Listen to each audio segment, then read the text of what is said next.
Subscribe to Lab X and hit the notification bell so you don't miss any episodes of Chemist in the Kitchen. This is 151 proof, so 75.5%. I will cut it about 50% with water. Daniele, is this the same thing as what we would call moonshine here in the US? Like, yes, similar? Yes, it is, yes. Okay, great.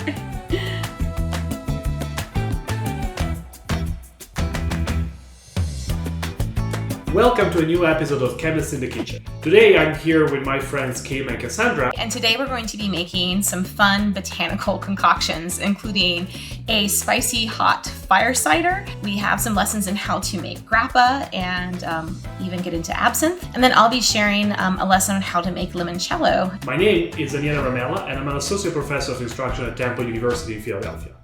Hi everybody, I'm Dr. Cassandra Quave. I'm an associate professor of dermatology and human health at Emory University School of Medicine, located in Atlanta, Georgia.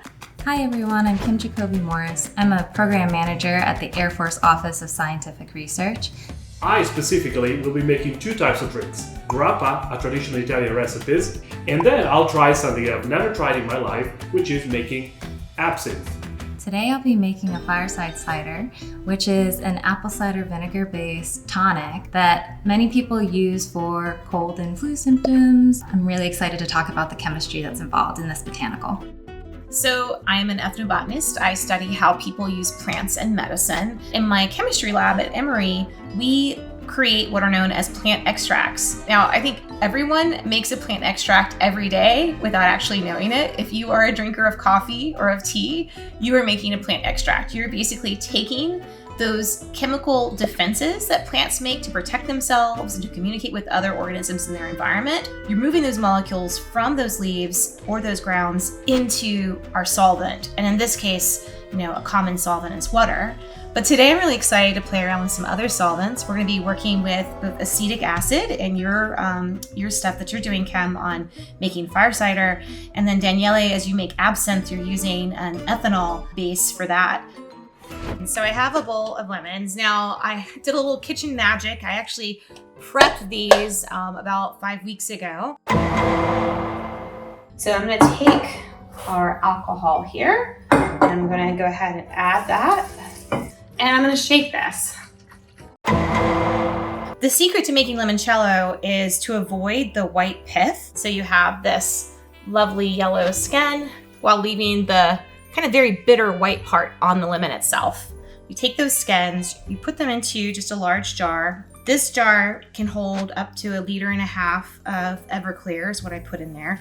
Stick it in a cabinet, shake it, once every couple of days, and leave it there for several weeks until it becomes this really gorgeous, vibrant colors. Just like I described, we take the molecules from the coffee bean into our solvent of water. Here we're taking the molecules found in these aromatic skins of the lemons and bringing it into the solvent of Everclear ethanol. I'm going to make two different kind of simple syrups. The classic limoncello, which is kind of your clear limoncello, is just a water and sugar simple syrup. I'm going to take 3 cups of sugar and 6 cups of water. So we're just using white granulated sugar.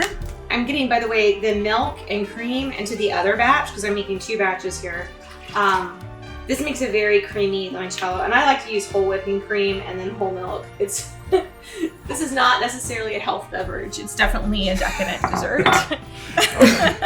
Now, to make the creamy limoncello, there's something different that I'm going to do. This makes it a little bit more flavorful. It's different from the classic limoncello, and that's that I include another botanical. I'll try and hold this up close. You see, these are vanilla pods. So after cutting your vanilla pod in half, you want to, again, hold it with there's a little hook to one end of your pod. Leave that one intact. And then I'm going to take just the flat edge of my knife and scrape along the side. And what I'm doing is I'm collecting those orchid seeds. And it kind of looks like this black tar. Doesn't look very pretty, but it smells amazing. This is what we're going to add to our creamy limoncello. So I'm going to turn off the heat on this one. I need it to cool down at room temperature before I add the alcohol portion. So I'm just going to pop this into a different container. So I'll start infusing stuff. And Cassandra earlier was saying something about Oh, you don't want to drink something which is 100% alcohol. You want to bring it down at least to no more than 40 proof. And I'm like, yeah, well, I basically go to 45% alcohol, which is 90 proof. The one that is in Grappa comes from grapes. You pick the grapes, press them, you add yeast, you let them ferment, and you make wine. And once you have wine, you filter off the wine, and the liquid portion is your wine, and it's ready. You drink it, and it's great and delicious. With what is left over, though, the solid parts, so stems, seeds, skins, whatever is left in the solid portion, which is called the marc of the grapes, that is still really soaked in this alcohol. And all the flavors, a lot of aromatic ethers, aromatic meaning they have an aroma, not aromatic like benzene rings in chemistry. The marc of the grapes is soaked in all of this, and the way you extract it from there is through a steam distillation. The idea behind a steam distillation is that you just boil water, you make steam, you build a little pressure, not too high, but some pressure steam. Pressure steam goes through the marc of the grapes, and steam, which is water, boiling water, water in its vapor phase, it is at 100 Celsius, which is higher than the 78, 79 Celsius at which is that ethanol boils. So when you have hot steam come through those grapes, it's going to make all the ethanol evaporate, which was the same reason you didn't want to mix hot stuff with your ethanol, otherwise you'd lose the ethanol immediately. And it carries away the ethanol with the water, and then it condenses somewhere else, depending how things go and at what temperature how good apparatus you have is, and at what temperature you manage to distill stuff. You end up with a mixture that can be between 20 and 40% of ethanol in water. And then once you have this mixture, you can further refine it. You normally redistill it, so you separate out all the water and you just keep the alcohol. So there's a second distillation in there. And with this alcohol, you then make the grappa by mixing it with some water, sugar, and whatever flavors you want to infuse in them. Instead, I will use Everclear, which is similar principle, but it is distilled from grain. This is 151 proof, so 75.5%. I will cut it about 50% with water. For some reason I feel I should be wearing goggles to do this. So I'm gonna make 2 grappas. One is with licorice roots, which is a root, so a botanical is in the root this time. It's gonna go back in here now. Let's see if I can pour once more without spilling everything. I'm going to add in this one 2 roots of licorice. The next one, which I'm gonna prepare with blueberries, so they're berries or a fruit if you want. And this is our blueberries. Blueberries definitely have a different flavor compared to roots, right? They're much more sugary because they are a fruit, so they have actual sugar in them. This is a grappa that, leave it there for a few months, will turn color. Okay, so they're ready, and as I said, next ingredient is patience. To summarize, this ones went through a fermentation, the grapes, you get the alcohol, the distillation happened a few days ago, I did it. It does have a lot of flavor, a lot of smell.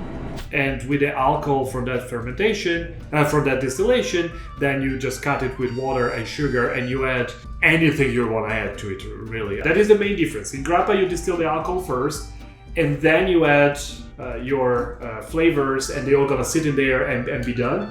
Instead, in making absinthe, you first let everything macerate, and then you distill out only the stuff you want, leaving behind the most bitter part, the wormwood, that remains in the water portion. I'll make 2 different, I'll prepare the things in 2 different containers. One will be a macerate with all the added flavors, and one instead will be basically another extraction. Like the idea is the same. I'll just put the leaves, which are these ones.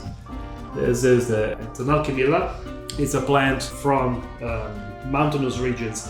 It will sit in there, and the extractions will pull out a lot of the flavors. And afterwards, I will distill it, only the portion with the absinthe itself. I will distill it later on to leave behind the solid, the leaves, to leave behind some of the most bitter stuff that remains in the water phase, and I will distill only the alcohol out of the mix, which is water and alcohol together. I'll start with some vodka, which is already a mix of alcohol and water.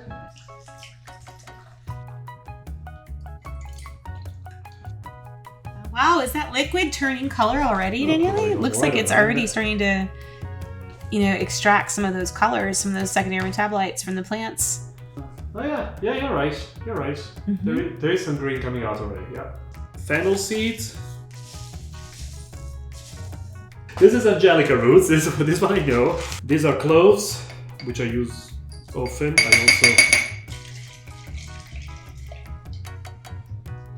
This one should also come out greenish, but probably with a little brown tan because of the nutmeg. And oh you yes, might see now that it's settling at the bottom. You see it's coming, starting to turn green there. These ones will sit there for about 10 days, couple of weeks, and then, as I was saying earlier, there will be another distillation, which will go back to the lab and do in the lab. Well, this is the second part of making absinthe, or at least my experiment, because I've never done it before. What we're gonna do today, we're gonna simply filter off the leaves from the macerate of absinthe, and instead we're gonna distill out to the alcohol from the macerate with all the other herbs and seeds to get the flavors and the alcohol, but leave behind all the bitterness of those herbs and all the solids. I'll start with a distillation, takes longer, and then while the distillation goes, we'll do the filtration. I've decanted out all the seeds and herbs, and then, except for a couple of berries of juniper that fell in, and then I'll put this to distill. The separation happens by temperature, so what is going to happen now is that it's going to start boiling off, and we're going to keep an eye on the thermometer. As it boils, the temperature changes, and the first things that are going to boil are the things that boil at a lower temperature. If there is any methanol, which is a toxic alcohol, it will boil first at a lower temperature, and then at 78 and 79 degrees Celsius, we'll have ethanol distilling through. The temperature will stay there until all the ethanol has passed through the condenser and condensed in the flask on the other side. And finally, once all the ethanol has passed through, the temperature will rise again and we'll get water vapor coming through, which we don't need to collect anymore. So basically, we know that we are done collecting all of the ethanol once the temperature starts rising again from the boiling point of ethanol. While this does its job and starts reaching temperature, I will go to filtering the other components, instead the solution of the actual absinthe, the actual wood. In order to do that, I'll just go into the final flask where I'll have my final absinthe with a small funnel and some folded filter paper. This came out a little more brownish, less greenish. This is the part that I expected to be more emerald green, like the actual color of absinthe. Yeah, this is gonna take a while, so we don't need to just like sit here, and I'll just keep pouring down and collecting as we go.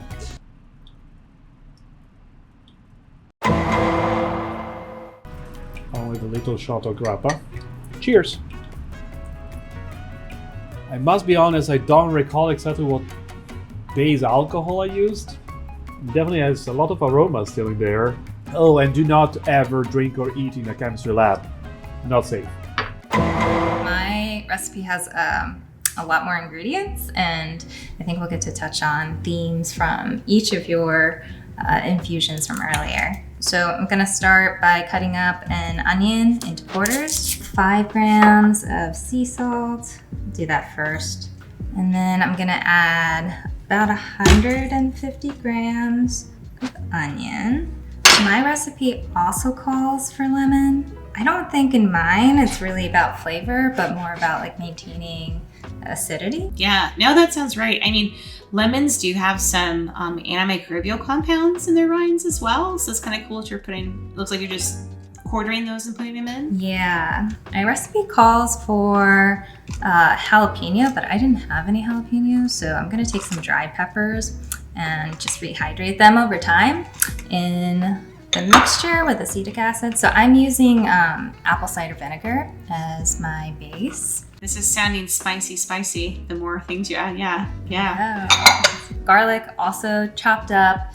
Really, I want to take advantage of those self-defense mechanisms that plants have. So that molecule that gives garlic gets really pungent kind of smell when we're like cooking it, or you want to crush it before you put it in a recipe. That's what we're taking advantage of here. I actually have a bottle of this already made because it needs to sit for a while. And something Beautiful. I definitely wanted to make sure that we talked about is you can see this bulb of garlic here is actually turned blue, and that's just because that enzyme, right, is interacting with alum, and I think it makes some other sulfur compound that's making it more conjugated in the system. And so then you're getting that kind of blue-green tint to your garlic.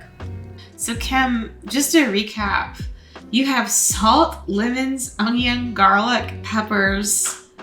Did I catch ginger in there as well, or did I miss some? Nope, so I'm adding 50 grams of ginger, 25 grams of turmeric, and I'm cutting it up, so kind of increasing that surface area. So I'm adding apple cider vinegar. You can kind of hear the hiss.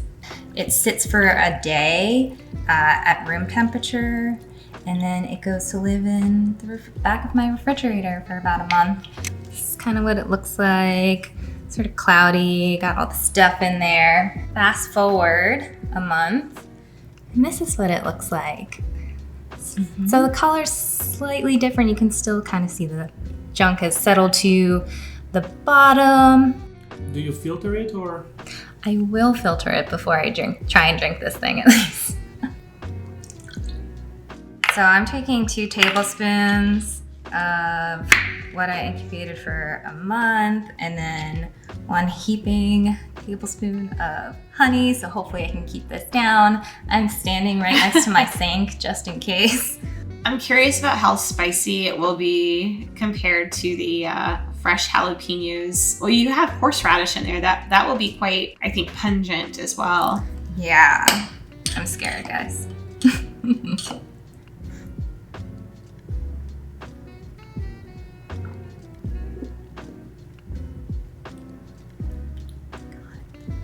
It's really spicy. Danielle, I don't think you could do it. But honestly, it wasn't as bad as I thought it was gonna be. If you're reacting like that, I'll just definitely pass. I thought it would taste bad. It really didn't taste bad at all. It was just really, it was quite spicy. It's a lot spicier than I was anticipating, but I liked it. So we have our 2 base parts to our recipe. We have the simple syrup, which is sugar and water. And then we have our cream, which includes the milk and the heavy whipping cream and sugar, and then those magical orchid seeds from the vanilla. And then the magic ingredient, of course, is the infusion of the lemon rinds that have been sitting in my cabinet for past 5 weeks or so. And so this is just the peels of the lemon, none of that white pith, just the outer peel, covered in Everclear. We're gonna split this into 2 3-cup batches, and I'm just going to basically strain it. I'm just going to pour this in with each of my different batches, and you can tell it's a little bit more yellow in color. This is the version that is just with the water and simple syrup. And this is the version that has the more creamy, that also contains the vanilla beans inside. You can see those little black specks. I didn't go so heavy on the sugar this time, so I'm kind of curious to see how it tastes. I'll start with the classic. So to your health. Salute. Salute. Oh, it's very nice. It's lemony, fresh, but not like overpoweringly alcoholic. Like I've made higher proof versions of this where it's kind of like, whoo, you have to be careful. The creamy, this is like heaven on earth. I don't know how to explain it. It's like you have this change in mouthfeel. I mean, this is delicious. You get all the lemony flavor, but this, it's kind of that cream that sits on your tongue and rolls around your mouth. It's very nice. What was the most exciting thing that you kind of took away from making these? I think biochemistry, like enzymology, is absolutely awesome. And so taking some time to really dive deeply into biochemical signaling pathways for plants and like how they're doing chemistry for self-defense was really, really interesting. And just thinking about how we can take advantage of that and bring it into our kitchen. That was just a lot of fun for me. I love the fact that there are so many different flavors, because all of these natural botanicals have a billion of molecules in them, right? And some carry flavors, the vast majority don't. But it's enough to have a different combination, or maybe the same combination but in a different ratio of the same substances, and you get a completely different experience. But it's that chemical language that plants are using to communicate to us and to other organisms through our sensory experiences with them that have led us to many of our game-changing medicines that we use today. I'm inspired by your limoncello recipe, and I think everyone will probably get that for the holidays for me. Yeah, I'd love to learn how to do more with distilling spirits, Danielle. I find that really fascinating too. How to go that extra step of taking this waste material from your plants and then making this incredible value-added product of the grappa. I had a lot of fun today learning from you all and sharing. This was really great.